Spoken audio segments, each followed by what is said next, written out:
اکیلا میرا اللہ هو اللہ الذی لا الہ الا ہو الملک القدوس السلام المومن المہیمن العزیز الجبار المتکبر الخالق البارئ المصور الغفار القہار الوہاب الرزاق الفتاح العلیم القابض القاسط الخافض الرافع المعز المذل السميع البصير الحكم العدل اللطيف الخبير الحليم العظيم الغفور الشكور العلي الكبير الحسيب الجليل الكريم الرقيب المجيب الواسع المجيد الباعث الشهيد الحق الوكيل القوي المتين الولي الحميد المحصي المبدي المعيد المحيي المميت الواجد الماجد الواحد الأحد الصمد القادر المقتدر المقدم المؤخر الأول الآخر الظاهر الباطن الوالي المتعال البر التواب المنتقم العفو الرؤوف مالك الملك ذو الجلال والإكرام المقسط الجامع الغني المغني المانع الضار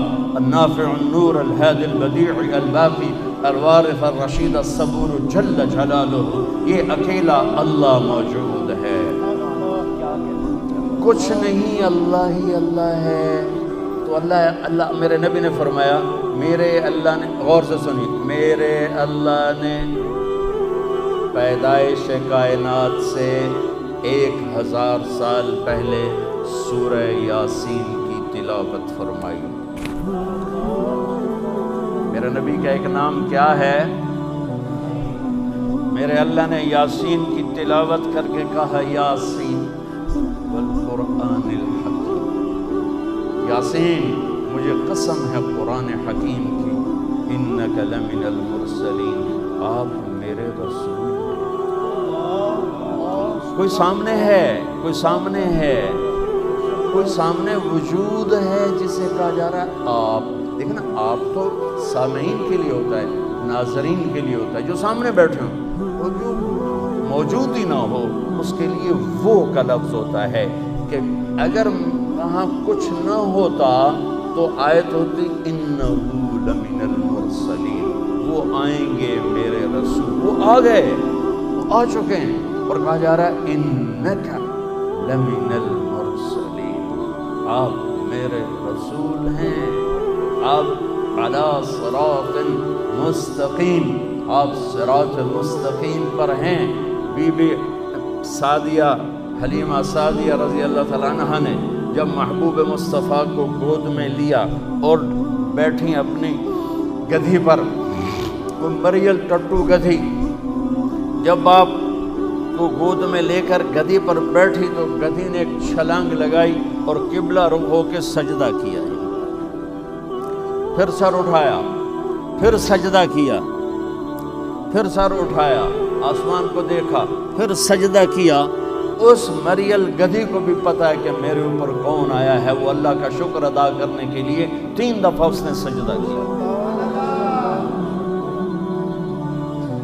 آواز آئی، پھرا دو، سب کو پتہ چل جائے کہ محمد سے وفاتوں نے تو ہم تیرے ہیں. یہ جہاں چیز ہے کیا لوح و قلم تیرے ہیں.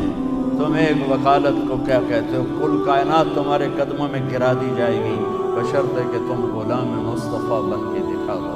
غلام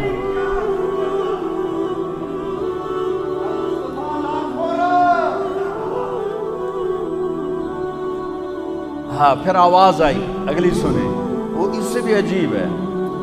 اور اس کو آدم کے اخلاق دو، ابھی بچے کی عمر آدھا گھنٹہ ہے، شیش کی معرفت دو، نوح کی شجاعت دو، ابراہیم کی دوستی دو، اسماعیل کی قربانی دو، اسحاق کی رضا دو، یعقوب کی بشارت دو، یوسف کا حسن و جمال دو، موسیٰ کا جاہ و جلال دو، یوشع کا جہاد دو، دانیال کی محبت دو، الیاس کا وقار دو، صالح کی فصاحت دو، لوط کی حکمت دو، ایوب کا دل دو، داؤد کی شیریں زبان دو، یونس کی اطاعت دو، یحییٰ کی پاک دامنی دو، عیسیٰ کا زہد دو، وَأَغْمَسُوهُ فِي أَخْلَاقِ النَّبِيِّينَ.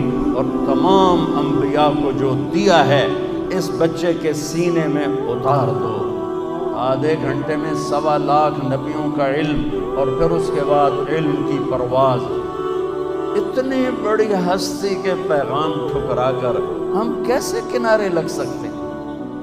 کون سا وکیل ہے جو کہتا ہے سچ بولو گے تو مقدمہ جیتو گے، سچ بولیں گے تو مقدمہ جیتیں گے؟ ہر ایک کی تاجر سے پوچھو، جھوٹ کے بغیر کام نہیں چلے گا۔ وکیل سے پوچھو، جھوٹ کے بغیر کام نہیں چلے گا۔ سیاستدان سے پوچھو، جھوٹ کے بغیر کام نہیں چلے گا۔ مزدور سے پوچھو، جھوٹ کے بغیر کام نہیں چلے گا۔ مستری سے پوچھو، جھوٹ کے بغیر کام نہیں چلے گا۔ اور میرا نبی کہتا ہے الصدق ینجی والکذب یہلک، سچ نجات دیتا ہے اور جھوٹ ہلاک کر دیتا ہے۔ میرے نبی کی سیرت کا نچوڑ بتا رہا ہوں۔ جس قوم میں ظلم ہوگا، جس قوم میں جھوٹ ہوگا، جس قوم میں دھوکہ ہوگا، اسے ذلت پستی کے سوا کچھ نہیں ملے گا۔ جس قوم میں انصاف ہوگا، جس قوم میں سچائی ہوگی، جس قوم میں دیانتداری ہوگی، اللہ ہمیشہ ان کے سر پہ عزت کے تاج سجا کے رکھے گا۔ چاہے وہ اللہ کے منکر بھی ہوں گے تو موت تک اللہ انہیں ضرور عزت دے گا۔